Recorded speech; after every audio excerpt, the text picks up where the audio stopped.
الصلاة والسلام على أشرف الأنبياء والمرسلين أما بعد فأعوذ بالله من الشيطان الرجيم بسم الله الرحمن الرحيم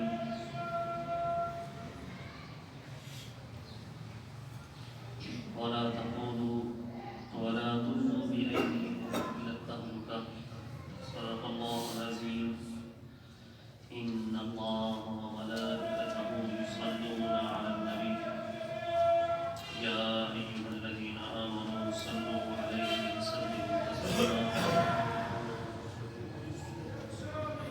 اللهم صل على سيدنا محمد وعلى آل سيدنا محمد وسلم الصلاة والسلام عليك يا سيدي يا رسول الله الصلاة والسلام عليك يا سيدي يا حبيب الله الصلاة والسلام عليك يا سيدي يا نبي الله والسلام عليك يا سيدي يا محمد رسول الله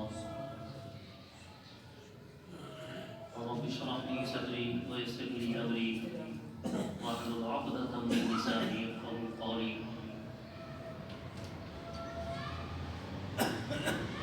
صلاة کے بعد رب العالمین کا احسان اس ذات رب العزت نے سب کو ایک مرتبہ پھر اپنے گھر کے اندر آنے کی توفیق عطا فرمائی ہے۔ دعا ہے رب کریم کی بارگاہ میں ہم سب کو اسی عزت و محبت کے ساتھ ہمیشہ اپنے گھر کے اندر آنے کی توفیق عطا فرماتا رہے۔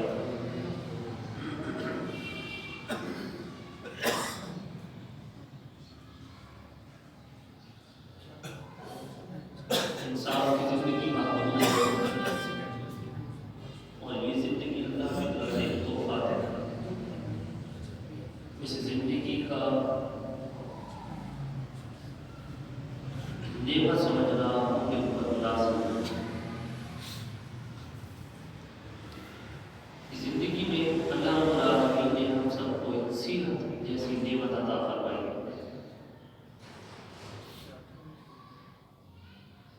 اس صحت کی حفاظت کرنا بھی ہم پر فرض ہے۔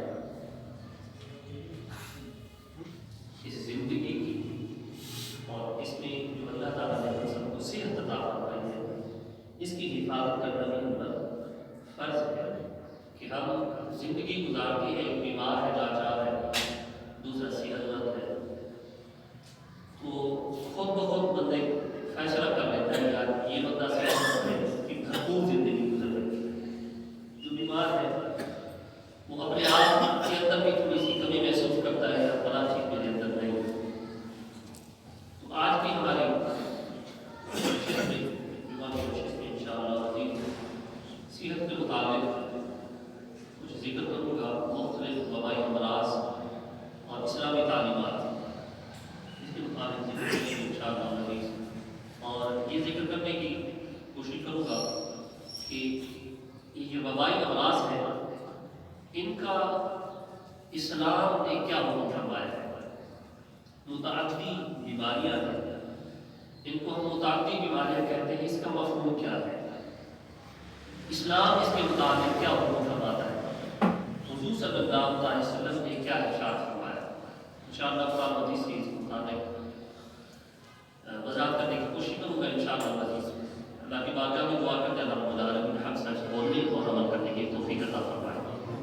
اسلام دین فطرت ہے، اسلام دین فطرت ہے۔ بنظر غائب اگر ہم دیکھیں تو اسلام روحانیت کا سرچشمہ تو ہے ہی، ساتھ ساتھ یہ ہماری مادی فلاحی اور بدنی صحت کے لیے ایک بہترین مکمل ضابطۂ حیات ہے، جس کے اندر ہمیں ہر قسم کی تعلیمات ملتی ہیں، جس پر عمل پیرا ہو کر ہم اخلاقی طور پر، روحانی طور پر، سیاسی طور پر، سماجی طور پر، معاشی طور پر عروج حاصل کر سکتے ہیں، بلکہ جسمانی سطح پر بھی ہم صحت و توانائی کے اصول پر عمل کرتے ہوئے ہم اپنی صحت کی حفاظت کر سکتے ہیں۔ سب سے پہلے میں آپ کے سامنے قرآن مجید کی آیت سورہ بقرہ کی جو اللہ رب العالمین نے ارشاد فرمایا وَلَا تُلْقُوا بِأَيْدِيكُمْ إِلَى التَّهْلُكَةِ، اپنے آپ کو ہلاکت میں مت ڈالو، اپنے آپ کو ہلاکت میں مت ڈالو۔ مختصر عرض کرتا ہوں، اس کی تشریح زیادہ نہیں کرتا میں۔ اپنے معاشرے کے اعتبار سے، ماحول کے اعتبار سے، سردی کا موسم ہے، سردی کے موسم میں ہم اگر گرم کپڑے نہ پہنے اپنے آپ کو ہلاکت میں ڈالتے ہیں۔ ایک پتلا سا سوٹ اور ننگے سر ننگے ایسے ہی نکل کے باہر حفاظت کے لیے، اپنی صحت کی حفاظت کے لیے بغیر حفاظت کی کوئی مفرر پہنے کوٹ پہنے باہر نکل جاتے ہیں، یہ اپنے آپ کو ہلاکت میں ڈالتا ہے۔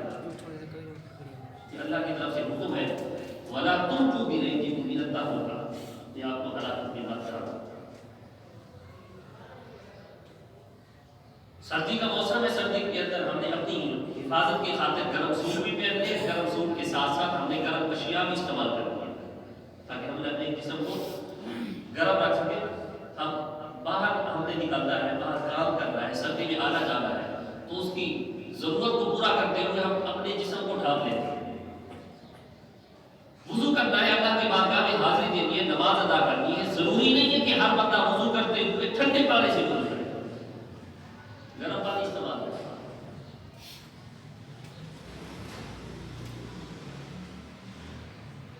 گرم پانی کرے اور وضو کرے، تو یہ شریعت اجازت دیتی ہے، اس کو حکم دیتی ہے کہ اپنی حفاظت کرو۔ ٹھنڈے پانی سے وضو کیا کرنا ہے کہ مجھے زیادہ ثواب مل جائے گا، ثواب ٹھیک ہے، اس کی اپنی نیت پہ اللہ تعالیٰ سے اجر عطا فرمائے گا، لیکن اپنے ساتھ ساتھ اپنی حفاظت بھی کرنی ہے۔ یہ نہ ہو کہ ٹھنڈ کی وجہ سے زکام ہو جائے، نزلہ ہو جائے، پھر بخار ہو جائے، 4 دن جو نماز ہم نے جماعت کے ساتھ پڑھی ہے، ہفتہ پورا جماعت رہے، تو ہم نے اپنی حفاظت بھی کرنی ہے۔ غسل کرنا ہے، غسل جمعہ کا سنت ہے، کرنا ہے، ضروری نہیں ہے کہ ضرور اس کو ہم نے لازمی کرنا ہے اور ٹھنڈے پانی سے کرنا ہے۔ اگر ایسا ماحول بن چکا ہے، سردی بڑھ چکی ہے اور اگر مجھے محسوس ہوتا ہے ٹھنڈ مجھے لگ جائے کہ بیمار ہو کر غسل کو ترک کر دیں، اپنی ہی حفاظت، اپنی صحت کو دے گا، وضو کر کے نماز ادا کر دیں۔ تو یہ اپنی حفاظت کریں گے تو اگلی نماز ہمیں بہترین مل جائے گی، قوت کے ساتھ ہم ادا کر سکیں گے، ہر وہ عمل اچھی طریقے سے کر سکیں گے، ہر وہ اللہ کی بارگاہ میں جو قرب دینے والا عمل ہے وہ اچھے انداز سے کر سکیں گے۔ تو یہ بنا تو بھی میں مختصر یہ عرض کرنا چاہتا ہوں، اپنی حفاظت کے لیے ہم نے ہر وہ کام کرنا ہے جو ہماری صحت کو محفوظ رکھتا ہے۔ جسمانی صحت، جسمانی صفائی کے اعتبار سے ہم حضور صلی اللہ علیہ وسلم کی تعلیمات کو دیکھتے ہیں۔ آپ نے کیا ارشاد فرمایا؟ نبی اکرم صلی اللہ علیہ وسلم نے ارشاد فرمایا، ہر مسلمان پر اللہ تعالیٰ کا حق ہے، ہر مسلمان پر اللہ تعالیٰ کا حق ہے۔ یا رسول اللہ کس چیز کا حق ہے؟ ارشاد فرمایا 7 دنوں میں ایک ایسا دن ہو جس میں وہ غسل کیا کرے۔ 7 دنوں میں ایک ایسا دن ہو جس میں وہ غسل کیا کرے، اپنے سر کو دھوئے، اپنے جسم کو دھوئے۔ یہ تو ہماری جسمانی ضرورت ہے، اس کو صاف ستھرا ہو جائے گا۔ دوسری، یہ اللہ کی طرف سے حق ہے کہ اللہ تعالیٰ نے تمہیں جسم عطا فرمایا ہے، اس جسم کی حفاظت کیسے کرنی ہے؟ اگر اس کو غسل کیا جائے گا تو اس کی حفاظت آٹومیٹکلی ہو جائے گی۔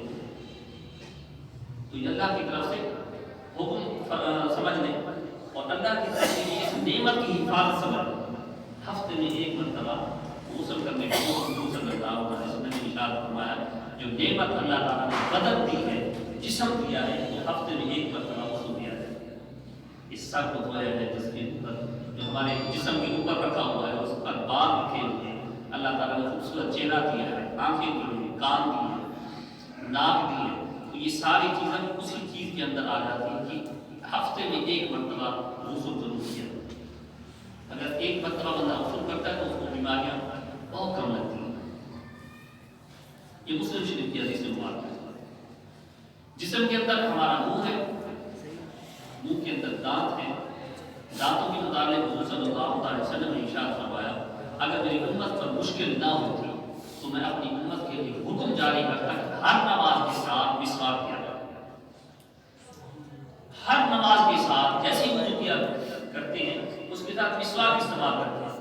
اگر میری امت کے لیے مشکل نہ ہو تو اس کے لیے کیوں دانت صاف ہوں گے، اسمیل نہیں ہے، دنیا کے صاف والا بندہ پریشان نہیں ہوگا۔ دوسرا میری حفاظت کیا ہے کہ اخلاقی بات ہے، دوسرے پریشان نہیں ہوگا۔ میری حفاظت یہ ہے کہ میرے دانت ٹھیک ہوں گے، دانت گرے گے نہیں، صفائی ہوتی رہے گی۔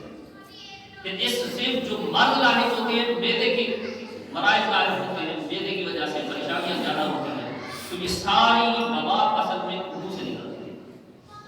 حضور صلی اللہ علیہ وسلم نے جسم کی حفاظت کے ساتھ ساتھ اس میں جو منہ رکھا ہے، منہ میں دانت رکھے ہیں، دانتوں کی حفاظت کو فرمایا۔ اسی طرح اللہ تعالیٰ نے کہ حبیب نے سر پر جو بال دیے اس کے متعلق حضور صلی اللہ علیہ وسلم نے ارشاد فرمایا تھا۔ سیدنا ابو ہریرہ رضی اللہ تعالیٰ عنہ ارشاد فرماتے ہیں، حضور نبی اکرم صلی اللہ علیہ وسلم نے ارشاد فرمایا، جس کسی کے سر پر بال ہو تو اس کو چاہیے ان کی دیکھ بھال کرے، ان کی دیکھ بھال سے یہ مراد ہے اس کو دھوئے بھی صحیح، اس کو سنوار کے رکھے۔ یہ نہیں ہے کہ جیسے ہی بال بکھرے پھر رہے ہیں بکھرے دیتے ہیں، وہ نہیں پتہ کہ جانور کے بال ہیں، بکری کے بال ہیں، کس کے بال ہیں۔ صاف ستھرا رکھے، اس کو دھوئے، اس کے اوپر کنڈا لگائے، اس کو تیل لگائے۔ اللہ تعالیٰ کی طرف سے یہ بال بھی ایک نعمت ہے، اس کو بھی ہم نے حفاظت کے ساتھ رکھنا ہے۔ چہرے پہ اللہ تعالیٰ نے داڑھی رکھی ہے، بال یہاں بھی رکھے ہیں، تو اس چہرے پر جو داڑھی ہے، داڑھی کو اچھی انداز سے دھویا جائے، دھونے کے ساتھ ساتھ اس کو تیل لگایا جائے، دیکھنے والا دیکھ کے خوش ہو جائے کہ اللہ تعالیٰ نے کتنا خوبصورت چہرہ بنایا ہے، اس پر کتنی خوبصورت داڑھی سجی ہوئی ہے۔ تو یہ نہ ہو کہ داڑھی کو دھوتا ہی نہیں ہے، وہ دور سے بندہ دیکھتا ہے کہ یار اس کو خیال نہیں آتا۔ تو داڑھی کی ایک اہمیت بھی اس کی بات میں ہو جائے کہ اسلام کی اعتبار سے، دوسرے نمبر پر اس کی حفاظت جب ہم کریں گے، اس کو خوبصورت رکھیں گے، اگلے بندے کے دل کے اندر محبت پیدا ہوگی، یار بڑی خوبصورت لگ رہی ہے۔ سر کے بال ہوں یا داڑھی کی مبارک کے بال ہوں، تو ان کو خوبصورت رکھنا چاہیں گے، اس کو تیل لگائے، اچھی طرح اس کو دھوئے، دھونے کے ساتھ ساتھ دوسرے بندہ دیکھ کے خوش ہو جائے کہ اللہ تعالیٰ نے خوبصورت چہرہ بھی بنایا، اس کی حفاظت بھی بندہ کر رہا ہے، بندہ اس کی حفاظت بھی کر رہا ہے۔ کچھ دوست ایسے ہی داڑھی کو دھو کے اور نکل جاتے ہیں، وضو کر کے نماز کے لیے آ جاتی ہے۔ میرا اپنا طریقہ یہ ہے، جب بھی میں وضو کرتا ہوں، وضو کرنے کے ساتھ ساتھ کنگھی لگاتا ہوں، کنگھی لگانے کے ساتھ تیل لگاتا ہوں تاکہ خوبصورت لگے۔ اللہ تعالیٰ نے جو چیز دی ہے اس کی حفاظت کی جائے، اس کی حفاظت کی جائے، وہ نہ جو نعمت چھن جائے پھر کر دے، نعمت چھن جائے تو پھر کر دے۔ تو اس نعمت کے متعلق بھی اللہ پوچھے گا کہ اللہ تعالیٰ نے تمہیں نعمت جو دی تھی اس کی حفاظت کیسی ہے۔ حضرت جابر بن عبداللہ رضی اللہ تعالیٰ عنہ ارشاد فرماتے ہیں، حضور صلی اللہ علیہ وسلم میرے گھر تشریف فرما۔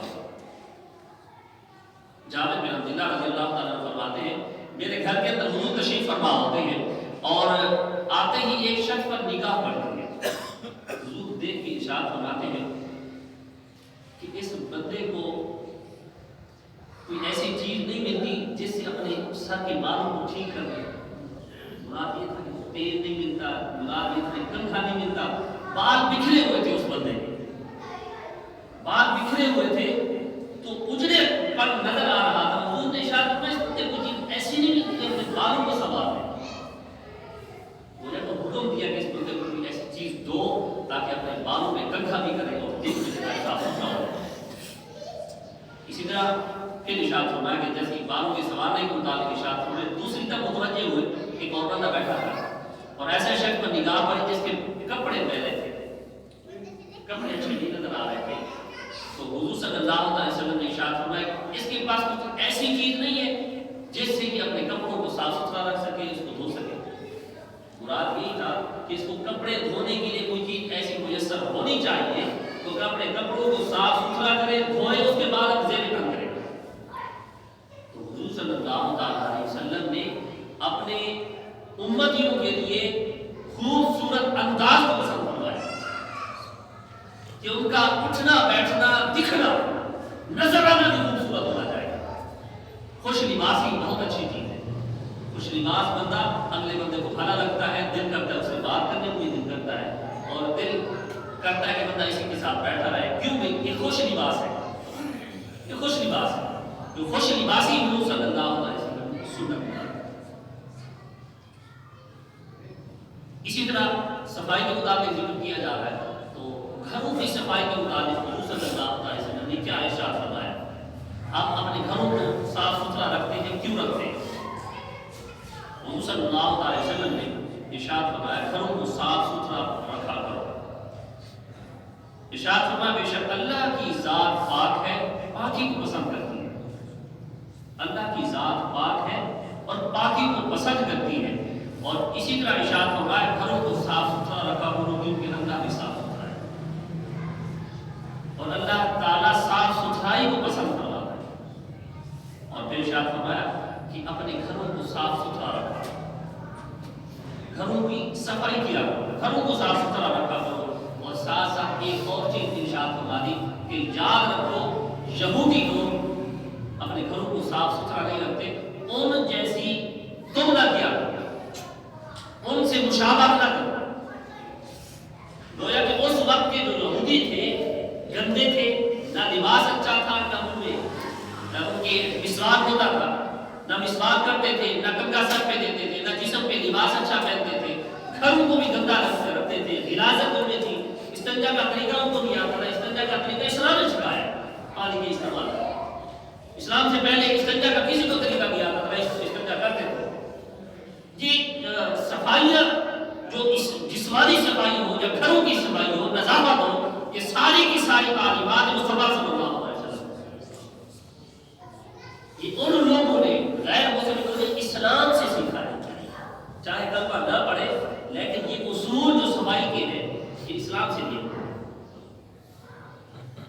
آج کل ہمارے گھروں کے اندر جو مائیں بیویاں صفائیاں کرتی ہیں، چاہے انہیں یہ حدیث پتہ نہ ہو، اس حدیث کا چاہے انہیں علم نہ ہو، صبح اٹھتی ہے، نماز پڑھا، نماز پڑھنے کے بعد قرآن کی تلاوت کی، تیسرا کام ان کا یہی ہوتا ہے کہ اٹھ کے گھروں کی صفائی کرتے ہیں۔ اس کے بعد کھانا پینا ناشتے کا سسٹم ہوتا ہے۔ ہمارے دیہاتوں میں یہی اصول ہے، صبح اٹھتے نماز کے بعد قرآن کی تلاوت کے بعد تیسرا کام ان کا صرف اور صرف یہی ہوتا ہے، پورے گھر کو جھاڑو دینا، صفائی کرنا۔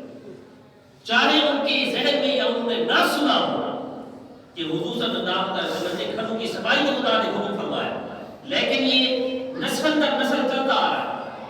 اپنے آباء و اجداد سے عورتوں نے اپنی ماؤں کو دیکھا، ان ماؤں نے اپنی ماؤں کو دیکھا کہ صبح اٹھ کے ان کا صرف یہی کام ہوتا ہے، سب سے پہلے گھروں کی صفائی کرنی ہے کہ مومن کا گھر صاف ہوتا ہے، مومن کا گھر صاف ہوتا ہے تو صبح سویرے صفائی کرنا یہ اسلامی قانون ہے، یہ حضور صلی اللہ علیہ وسلم کی طرف حکم ہے۔ تو کوشش کرنی چاہیے گھروں کے اندر یہ حدیث بھی سنائے تاکہ ان کی ذہن کے اندر آئے جو ہم کام کر رہے ہیں، جو عمل کر رہے ہیں، یہ بھی عین ہی فرمان مصطفیٰ۔ اسی طرح حضور صلی اللہ علیہ وسلم نے نہ صرف گھروں کی صفائی کے متعلق حکم فرمایا، گھر کے ساتھ جو گلی ہے، کوچے ہیں، سڑکیں ہیں، ان کے بھی حکم فرمایا۔ آپ نے مشہور زمانہ حدیث مبارکہ سنی ہوگی کہ حضور صلی اللہ علیہ وسلم نے ارشاد فرمایا کہ ایمان کی 70 شاخیں، ایمان کی 70 شاخیں ہیں، ان میں سے ایک درجہ یہ کہ راستے میں سے کوئی تکلیف دہ چیز پڑی ہوئی ہے تو اس کو اٹھا کے سائڈ میں کر دینا۔ گلی سے گزر رہے کوئی گھوڑا پڑا ہوا ہے، اٹھا کے ایک طرف رکھ دیں، سمجھ لیں کہ ایمان کی شاخوں میں سے ایک شاخ یا ایمان کے درجات میں سے ایک درجہ یا ایمانیات کے اصول میں سے ایک اصول پر میں نے اب عمل کر دیا۔ گلی سے گزر رہے تو گھوڑا پڑا ہوا ہے، لا محالہ کوئی گزرے گا، کسی کو ٹھوکر لگے گی یا کسی موٹر سائیکل آ رہا ہوگا یا سائیکل پہ آ رہا ہوگا، گاڑی آ رہی ہو، لا محالہ اس سے گزرے گا اور اس کو چوٹ لگ سکتی ہے۔ تو اٹھا دینا ایک تو ثواب ہوگا، ایمانی اصول پہ عمل ہوگا، دوسرا آنے والے بندوں کو تکلیف سے محفوظ رکھتا ہے۔ یہ ہماری گلی کوچوں اور سڑکوں کی حفاظت کے بارے میں فرمایا ہے۔ اور ساتھ ساتھ یہ گلی، سڑک یا چوراہے وہاں پر حکم فرمایا گیا کہ جہاں پر پانی کھڑا ہو وہاں پر پیشاب نہیں کرنا، اور ساتھ ساتھ راستے کے درمیان بھی پیشاب نہیں کرنا۔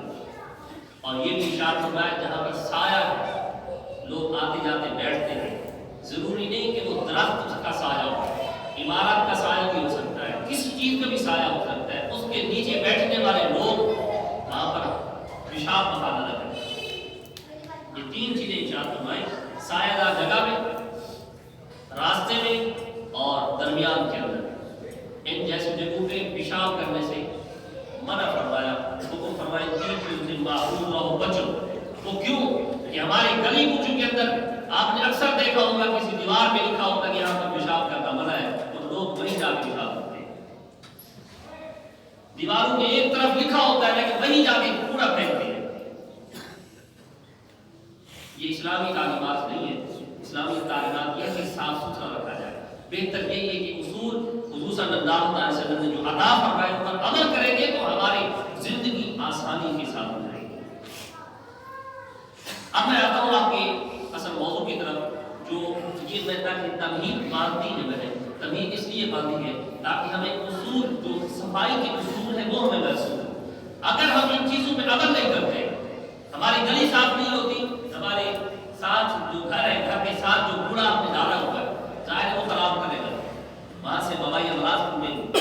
اگر ہمارا جسم صاف نہیں ہے، کپڑے صاف نہیں ہے، ہم ہفتے میں ایک مرتبہ غسل نہیں کرتے، ہمیں خارج ہو سکتی ہے. ہمارے جسم میں وہ وبائی امراض پھوٹ سکتے ہیں. ہماری دانتوں کی صفائی نہیں ہوتی، بیدے کی خرابی پیدا ہو سکتی ہے. آج کون سا ایسا جسم کا عضو ہے جس کے متعلق میڈیکل کی تحقیق کہہ رہی ہو کہ ہماری تحقیق اس تک نہیں پہنچی؟ جسم کا کون سا ایسا عضو ہے؟ میرے خیال میں، میری معلومات کے مطابق جسم کا کوئی ایسا عضو نہیں ہے جس میں انسان اپنی دسترس نہ حاصل کر سکتا ہو. ہر چیز کے مطابق، سر سے لے کر پاؤں تک ہر عضو کے مطابق ان کو تحقیق ہے کہ اس کا مرض یہ ہوتا ہے، اس کا علاج یہ ہوتا ہے، اس کا مرض یہ ہوتا ہے، اس کا علاج یہ ہوتا ہے. یہ اللہ تعالیٰ کی طرف سے ایک نعمت ہے کہ میڈیکل نے ترقی کر لیا. تو پھر ان کے بچنے کے اصول یہی ہوتے کہ ان کی حفاظت کی جائے، اپنے جسم کی حفاظت کی جائے، اپنے ولادت سے دور رہا جائے. وبائی امراض کیوں پھوٹتے ہیں؟ یہی وجہ ہے کہ ہم اپنے جسم کی صفائی نہیں کرتے، ساتھ ساتھ اپنے گھر کی صفائی نہیں کرتے، گھر کے باہر کی صفائی نہیں کرتے، گلی کوچوں کی سڑکوں کی حفاظت نہیں کرتے. ساتھ بارشیں ہوتی ہیں، بارشیں ہونے کے بعد گلی کوچوں میں پانی کھڑا ہو گیا، کھڑے ہونے کے بعد آج کا جو وائرس پھیلا ہوا ہے، کورونا وائرس میں آ چکا ہے، اور اس سے پہلے ہمارے اپنے پاکستان کے اندر ملیریا پہلے سے آیا ہوا تھا. اور دوسرا مچھروں کی وبائی امراض ہمارے بچوں کے ساتھ پھیل رہی ہے، بچوں کے ساتھ پھیل رہی ہے. یہ کیوں تھی؟ یہ وجہ یہی ہے کہ ہم اپنے گھروں کی اور اپنے گلی کوچوں کی حفاظت نہیں کرتے، صاف ستھرا نہیں رکھتے. حضور صلی اللہ علیہ وسلم کی تعلیمات پر اگر اچھی انداز سے عمل کرے تو ہمارے گھر بھی صاف ہوں، اپنے جسم بھی صاف ہوں، گلی کوچی بھی صاف ہوں. یہ اسلامی تعلیمات ہے. اس لیے حضور نے ارشاد فرمایا یہودیوں کی مشابہت مت کرو، اپنے گھروں کی صفائی کرو. مشابہت یہودیوں کو مت کرو بلکہ اپنے گھروں کی صفائی کرو. متعدی امراض کیوں ہوتے ہیں؟ یہاں پر ایک کنفیوژن ہے. کوئی بندہ بھی جس کو خارش ہو، ہم اس پہ ملتے نہیں، اس کو سلام نہیں کرتے، اس کو ہاتھ نہیں لگاتے، اس کو چھوتے نہیں. جس کو خارش ہے مجھے لگ جائے گا. دوسری بات، کسی کو نزلہ ہوتا ہے، ہم اس کے ساتھ نہیں بیٹھتے، یہ چھینکے گا یا اس کے مرض میرے اندر منتقل ہو جائے گا. کسی کو ٹی بی ہے، ٹی بی کے مریض کے ساتھ ہم نہیں بیٹھتے، کسی ٹی بی ہے مجھے بھی لگ جائے گا. تو ایسے متعدی امراض جو ہمارے ذہنوں کے اندر ہیں، وہ معاشرے میں پھیلے ہوئے ہیں، کیا واقعی یہ ایک جسم سے دوسرے جسم میں منتقل ہوتے یا نہیں ہوتے؟ متعدی امراض سے کیا ہوا ہے؟ حضور صلی اللہ علیہ وسلم کی بارگاہ کے اندر ایک صحابی آتا ہے اور عرض کرتا ہے یا رسول اللہ. اس سے پہلے میں آپ کے سامنے ایک اور حدیث مبارکہ عرض کرتا ہوں جس کے اندر حضور صلی اللہ علیہ وسلم نے ارشاد فرمایا لا عدوى ولا صفر ولا غم. متعدی بیماری متعدی نہیں ہوتی، اور ماہ سفر میں کوئی نحوست نہیں ہے، اور نہ ہی کسی پرندے میں نحوست پائی جاتی ہے.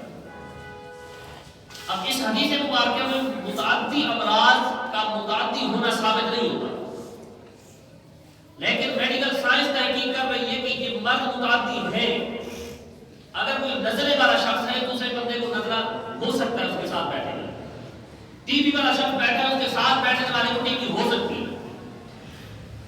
اگر کسی کو خارش ہے دوسرے بندے کو خارش ہو سکتی ہے. میڈیکل کی تحقیق یہاں پہنچی ہوئی ہے کہ کہتے ہیں ہم نے تحقیق کی ہے کہ ایک جسم سے دوسرے جسم میں جراثیم منتقل ہوتے ہیں. اسلام کہتا ہے کہ نہیں ہوتے. کیا اسلام اور میڈیکل سائنس آپس میں ٹکرا رہے ہیں یا کوئی اور بات ہے؟ تو آئیے اس چیز کو میں وضاحت کے ساتھ آج کرنا چاہتا ہوں. میڈیکل سائنس اور اسلامی تعلیمات آپس میں ٹکرا نہیں رہی، بلکہ اسلام کی تعلیمات کو اس نے موجودہ دور میں پریکٹیکلی اور مشاہدہ کر کے لوگوں کو بتایا جو اسلام بتاتا تھا وہی آج ہوئی. وہ کس طرح؟ حضور نبی اکرم صلی اللہ علیہ وسلم کی بارگاہ کے اندر ایک شخص حاضر ہوتا ہے اور عرض کرتا ہے یا رسول اللہ، ہمارے نبی اکرم صلی اللہ علیہ وسلم مجلس لگی ہوئی ہے اور ایک اونٹ بیمار ہو جاتا ہے جو خارج بنا ہے. جیسے ہی خارج زدہ بیمار ہو جاتا ہے تو حضور صلی اللہ علیہ وسلم کی بارگاہ میں یہ صورتحال جو پیدا ہوئی تو حضور نے ارشاد فرمایا لا یورد ممرض علی مسحر، بیمار کو تندرست کے پاس نہ لے جائے، بیمار کو تندرست کے ساتھ نہ لے جائے. وجہ یہ تھی کہ بیمار جو ہے دوسرے کو بھی بیمار کر دے گا، دوسرے کو بھی بیمار کر دے گا. جراثیم، پتہ ہے اتنا جراثیم منتقل ہوتے ہیں. حضور صلی اللہ علیہ وسلم کی بارگاہ میں جب یہ حدیث مبارکہ لوگوں نے سنی کہ لا عدوى، بیماری متعدی نہیں ہوتی. ایک بندہ کھڑا ہو گیا یا رسول اللہ، جو ایک جانور تھا، جو ایک اونٹ تھا، جنگل میں ہرن کی طرح بھاگتا ہے، جیسے ہی باڑ میں آتا ہے پھر وہ خارش اگر ہو اس کو باڑ کے اندر جو جانور موجود ہے، اونٹ موجود ہے، ان کو بھی خارج زدہ کر دیتا ہے. تو اس کا کیا مطلب ہے؟ حضور نے ارشاد فرمایا اس پہلے جانور کو کس نے مریض بنایا تھا؟ جس ذات نے پہلے جانور کو مریض بنایا ہے اسی ذات نے دوسرے جانور کو بھی مریض بنایا. وجہ کیا تھی؟ اصل میں اس دور میں لوگوں کے ذہنوں کے اندر یہ تھا کہ مرض بذات خود متعدی ہوتا ہے.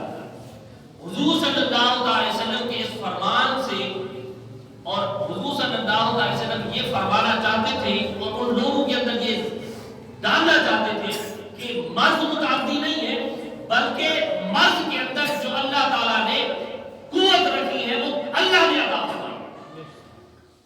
مریض کسی کو مریض نہیں بناتا، جراثیم کسی کو مریض نہیں بناتے، بلکہ اللہ ان کے اندر قوت ڈالتا ہے تو تب بندہ مریض بنتا ہے.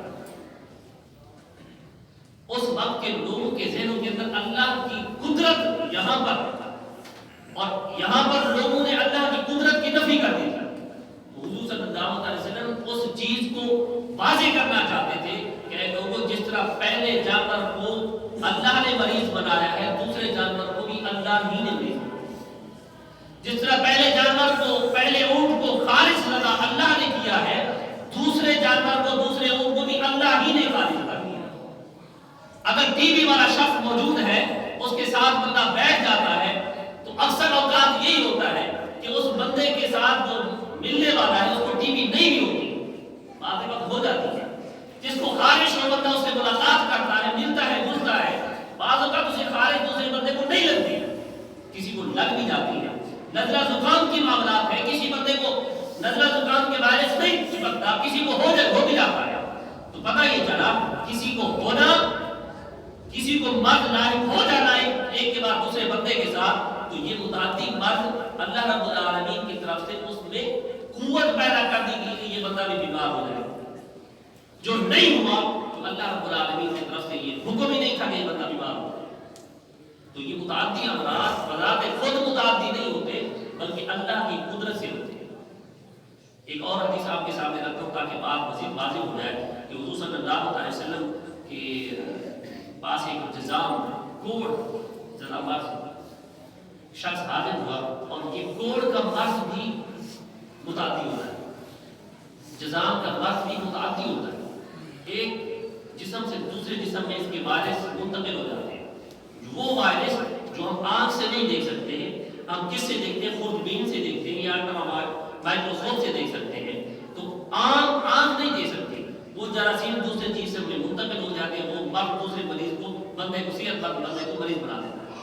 حضور صلی اللہ علیہ وسلم کی بارگاہ کے اندر نظام زدہ شخص حاضر ہوتا ہے، حضور صلی اللہ علیہ وسلم سامنے بٹھاتے ہیں اور کھانا منگایا جاتا ہے. حضور ایک ہی نشست میں، ایک ہی دسترخوان پہ، ایک ہی پیالے میں جزام زدہ شخص بھی اور حضور بھی دونوں اکٹھے کھانا چاہتے ہیں اور اور ارشاد فرمایا اللہ پہ بھروسہ کرو، اللہ پہ توکل کرو اور کھانا کھاؤ۔ حضور کو جزام نہیں ہو، حضور کو کوڑ نہیں ہو۔ یہ گویا کہ ارشاد فرمایا جا رہا ہے کہ مرض سے نفرت کرو، مریض سے نہ کرو۔ اگر بندے نے بیمار ہونا ہے تو اللہ کی حکم ہوگا تو مریض ہو جائے گا، نہیں ہوگا تو نہیں ہوگا۔ تو ہم اصل میں مرض کی بجائے مریض سے نفرت کرنا شروع کر دیا۔ اگر کوئی ٹی بی والا شخص ہے تو احتیاطی تدابیر ہوئی کہ ماسک لے کے چلا جائے، اس کو ماسک کرا دیا، یا کوئی اور بھی ہم احتیاطی تدابیر کر سکتے ہیں، لیکن ہم مریض سے نفرت نہ کریں۔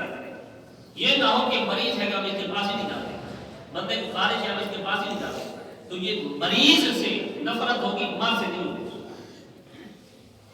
تو اسی طرح حضور صلی اللہ علیہ وسلم کی گھر کے اندر آپ کی زوجہ محترمہ حضرت عائشہ صدیقہ رضی اللہ تعالیٰ عنہا فرماتی ہے ہمارے گھر کے اندر جزام والا شخص موجود تھا، توڑ والا شخص موجود تھا، اور وہ غلام تھا، ہمارے گھر کے اندر کام کیا کرتا تھا۔ صورت حال بھی تھی، کبھی کبھار یہ ہوتا بلکہ اکثر اوقات یہ ہو جاتا جس برتن میں ہم نے کھایا ہے اسی برتن میں وہ بھی کھاتا، جس برتن میں ہم پانی پیتے تھے وہ بھی اسی کو استعمال کرتا، ہم بھی اس کو استعمال کرتے، اور اکثر اوقات یہ ہو جاتا ہے جب کام کاج سے وہ تھک جاتا ہمارے بستر کو بھی استعمال کرتا۔ تو گھر کے اندر ازواج مطہرات میں سے کسی شخص کو بھی، کسی بندے کو بھی کوڑ کا مرض نہیں ہو۔ پتہ یہ چلا کہ اللہ جسے چاہے مریض کرتا ہے، اللہ جسے چاہے مریض نہیں کرتا، یہ اللہ کی طرف سے۔ تو ہم مرض سے نفرت کریں، مریض سے نفرت نہ کریں۔ اگر مرض سے نفرت کریں گے تو مرض لامحالہ اس کا علاج ہونے کی، اس کا تدارک ہونے کی۔ اسی طرح حضور نبی اکرم صلی اللہ علیہ وسلم کی حدیث مبارکہ آپ کے سامنے عرض کرتا ہوں کہ مجذوم سے بھاگو۔ کیسے بھاگو؟ ارشاد فرمایا کہ فرّ من المجذوم فرارک من الاسد، جذام سے بھاگو، جذام زدہ شخص کے جو بیمار ہے اس سے بھاگو۔ کیسے بھاگو؟ کہ جیسے ایک شیر کو دیکھ کے انسان بھاگتا ہے۔ اور اسی طرح ارشاد فرمایا لا یورد ممرض علی المصح، یہ کیوں ارشاد فرمایا گیا؟ اس کی بھی وضاحت کرتا چلتا ہے۔ جیسے آج کورونا وائرس چائنا کے اندر پھیلا ہوا ہے،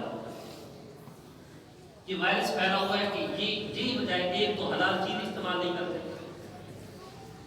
اچھے انداز سے جسم کو صاف نہیں رکھتے، ماحول کو صاف نہیں رکھتے۔ جب حلال کھائیں گے نہیں، صاف ستھرا کھائیں گے نہیں، جسم کے اندر بیماریاں خود بخود پیدا ہوتی ہیں۔ دوسری، جسم کو صاف نہیں رکھیں گے جو اسلامی اصول ہے تو لامحالہ کوئی نہ کوئی وبا پھوٹ پڑے۔ تو حضور صلی اللہ علیہ وسلم نے ارشاد فرمایا مجذوم سے ایسے بھاگو جیسے شیر سے بھاگو۔ اب ایک شخص پہلے جو میں نے وضاحت کر دی ہے کہ مریض سے نہیں بھاگنا چاہیے، مرض سے بھاگنا چاہیے۔ اس حدیث میں آپ نے کیا ارشاد فرمایا ہے؟ مجذوم جس کو جزام لگا ہوا ہے اس بیمار سے بھاگو۔ اب اس کی وضاحت سماعت فرما رہے ہیں، جس علاقے کے اندر وبائی امراض پھیل چکی ہیں، جس علاقے کے اندر وبائی امراض پھیل چکی ہیں وہاں جانا ممنوع ہے۔ جہاں پر وبائی امراض پھیل چکی ہیں وہاں کے لوگوں کا وہاں سے نکلنا ممنوع ہے۔ جہاں پر وبائی امراض پھیل چکی ہیں وہاں جانا بھی ممنوع ہے، اور وہاں کے لوگوں کا وہاں سے نکلنا بھی ممنوع ہے۔ وجہ کیا ہے کہ وہیں وبائی امراض وہیں کی وہیں رہ جائے، نئے لوگ وہاں جائیں گے ان کو بھی بیمار ہو جائیں گے، اور وہاں کے لوگ باہر آئیں گے تو وبائی امراض باہر بھی آ جائے گا۔ تو یہ اسلامی تعلیمات ہے، اور اسلامی تعلیمات عین سیرت کے اصولوں کے مطابق ہے۔ اب ہم میں سے کوئی یا وہاں کے لوگ جہاں پر وبائی امراض پھیلے ہوئے ہیں اگر وہاں جائیں گے تو لامحالہ وائرس منتقل ہو جائے گا، ہوا کے اندر ہے، جسم کے اندر ہے، ہر اعتبار سے وہاں پر وائرس پھیلا ہوا ہے، تو عام شخص جو صحت مند ہے اس کو بھی وائرس چمٹ جائے گا، وہ بھی بیمار ہو جائے گا۔ تو اسلام یہ کہتا ہے کہ اس وبائی امراض کے علاقے سے ایک صحت مند شخص نہ جائے اور وہاں کا بندہ صحت مند علاقے میں نہ جائے تاکہ وہاں کے لوگ محفوظ ہو جائیں۔ یہ تحفظ ہے، اسی لیے ارشاد فرمایا فرّ من المجذوم فرارک من الاسد، مجذوم شخص سے ایسے بھاگو جیسے شیر کو دیکھ کے انسان بھاگتا ہے۔ اور ارشاد فرمایا کہ اللہ یورد ممرض علی المصح، کہ بیمار اونٹ والا اپنے اونٹوں کو تندرست اونٹوں کے ساتھ نہ باندھے۔ اب مزید وضاحت ہو جاتی ہے کہ جو میں نے ابھی آپ کے سامنے عرض کیا ہے کہ جہاں پر وبائی امراض ہیں وہاں پر صحت مند بندہ نہ جائے۔ جن جانوروں میں وبائی امراض پھیلی ہوئی ہے وہاں پر صحت مند جانور نہ باندھا جائے تاکہ وہ بھی بیمار نہ ہو جائے۔ تو یہ پتہ یہ چلا کہ حضور صلی اللہ علیہ وسلم کی احادیث سے اور اسلامی تعلیمات سے ہمیں یہ معلوم ہوا جہاں بھی وبائی امراض ہو ان کی وہیں پر رہنا اور باہر کے لوگوں کو اندر نہ جانا اور وہاں کے لوگوں کا باہر نہ آنا، یہ اسلامی تعلیم ہے۔ ہماری اس انداز سے اپنے آپ کو محفوظ رکھنا یہ عین اسلامی تعلیمات ہے۔ ذہن کے اندر ہمارے یہ نہ ہو کہ وبائی امراض کا شخص یا کوئی بھی مریض ہمیں مریض کر دیتا ہے، یہ نہ ہو، بلکہ اس مرض کے اندر علت جو علت ہے، سبب ہے، وہ اللہ تعالیٰ ہی نے پیدا کرنی ہے، اللہ ہی نے پیدا کرنی ہے۔ اگر ایسی صورت نہ ہوتی تو آج ہر ڈاکٹر بیمار ہوتا ہے، ہر ڈاکٹر بیمار ہوتا ہے، جس مریض کے پاس جاتا وہی مرد اس ڈاکٹر کو ہو جاتا۔ اگر یہ صورتحال ہوتی ایک کے جسم سے دوسری جسم میں منتقل ہو جانے والا مرض سے بندہ مریض ہو جاتا ہے، تو اگر یہ صورت ہوتی تو ہر ڈاکٹر بیمار ہوتا اور دنیا کے اندر کوئی ڈاکٹر نہ ہوتے اس ڈر سے۔ ہمیں صرف اور صرف یہ سوچ کے مریض کے پاس جانا چاہیے کہ ایک دماغ کا بھی ہو جائے، دوسری اس کے لیے دعا کی جائے، تیسرا ہمیں ثواب ہو جائے گا، چوتھا یہ کہ اس بندے کو ہم نے ڈھارس دے دی، یہ خیر ہے، خیر ہے، اللہ خیر کرے گا، تکڑے ہو جاؤ۔ اس کو کیا کرنا ہے ہم نے؟ اس کے دل کو باندھنا ہے، مضبوط کرنا ہے۔ تو جتنا وہ پریشان ہو چکا ہے مرض کی وجہ سے، اپنی اس کے احساسات بالکل ختم ہو چکے ہیں، اس کے اندر قوت وہ ختم ہوتی جا رہی ہے، اس کے دل کے اندر جو بہت مضبوطی تھی وہ ختم ہوتی جا رہی ہے، ہم نے اس مضبوطی کو دوبارہ کم کرنا ہے۔ جب بھی کسی مریض کے پاس جایا ہے، حضور صلی اللہ علیہ وسلم کا طریقہ مبارک، آپ جاتے ہی اسے کہتے ہیں خیر اللہ خیر کرے گا، ٹھیک ہو جاؤ۔ ایسی ایسی باتیں اس کے سامنے کی جائیں تاکہ اس کا ہمت بن جائے، وہ ہمت بندھے گی، وہ جلدی ٹھیک ہو جائے۔ اصل میں ہمت ہی انسان کو جلدی صحت مند کرتی ہے، اس کو ہمت بنائی جائے۔ دوسری بات یہ ہوتی ہے حضور صلی اللہ علیہ وسلم کی اس کے متعلق اچھی اچھی باتیں کر کے اس سے وہ دریافت کرتے ہیں کہ مرض لاحق کیسے ہے۔ اس کے دل کے اندر جو بہت بڑی گھٹن ہوتی ہے، سننے سے وہ گھٹن دور ہو جاتی ہے۔ تیمارداری کا دوسرا اصول۔ تیسرا اصول یہ ہے کہ ان کے پاس جاتے ہی یہ ان سے ہمت بنائی جائے، دوسرا اس کے متعلق سنا جائے بیمار کیسے ہوئے، تیسرا اس کے لیے دعا کی جائے، اس کے لیے دعا کیجیے کہ اللہ تعالیٰ آپ کو صحت عطا فرمائے۔ تو یہ اصول اپنائیں گے انشاءاللہ اللہ تعالیٰ خیر کرے گا، ہم بھی صحت کے اصولوں پہ عمل کریں، اور جہاں پر یہ آواز پہنچی ہے تمام احباب صحت کے اصولوں پہ عمل کریں گے۔ اللہ رب العالمین کی بارگاہ میں دعا کرتے ہیں، اللہ رب العالمین عمل کی توفیق عطا فرمائے، توفیق دے اگلے